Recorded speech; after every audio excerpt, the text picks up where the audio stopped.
Today 24 news सत्य परिस्थितीचा सविस्तर आढावा।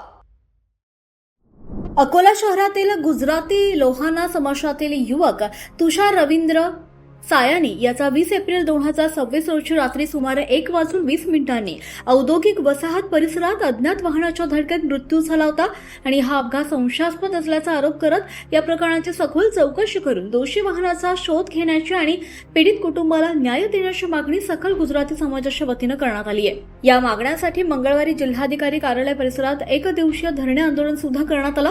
अपघातास कारणीभूत ठरलेल्या वाहनाचा शोध घेऊन ते जप्त करावा, तसंच तुषारच्या वृद्ध आईवडिलांना शासनाकडून आवश्यक आर्थिक मदत मिळावी अशी मागणी आंदोलनकर्त्यांनी केली आहे। या आंदोलनाला अकोला शहरातील विविध संस्था आणि संघटनांनी उपस्थित राहून पाठिंबा दिला।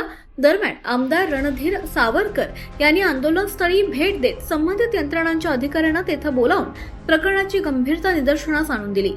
या प्रकरणात तातडीने कारवाई करण्याच्या सूचना त्यांनी संबंधित यंत्रणेला दिल्यात। या प्रकरणाचा युद्ध पातळीवर पाठपुरावा करून पीडित कुटुंबाला न्याय मिळवून देण्यासाठी प्रयत्न करू असं आश्वासन सावरकर यांनी आंदोलनकर्त्यांना दिलं।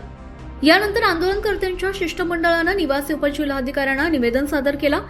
सामाजिक कार्यकर्ते गोविंद सोडा यांच्या पुढाकारानं आयोजित या आंदोलनात मृतकाचे वडील रवींद्र सायानी, आई रेखा सायानी, चंद्रकांत अडतिया, कणकभाई शाह, मनसुखभाई भाटी, शीतलबेन रुपारेल, महिला मंडळाच्या अध्यक्षा सोनलबेन ठक्कर यांच्यासह सकल गुजराती समाज आणि विविध संस्थांचे महिला पुरुष मोठ्या संख्येने उपस्थित होते।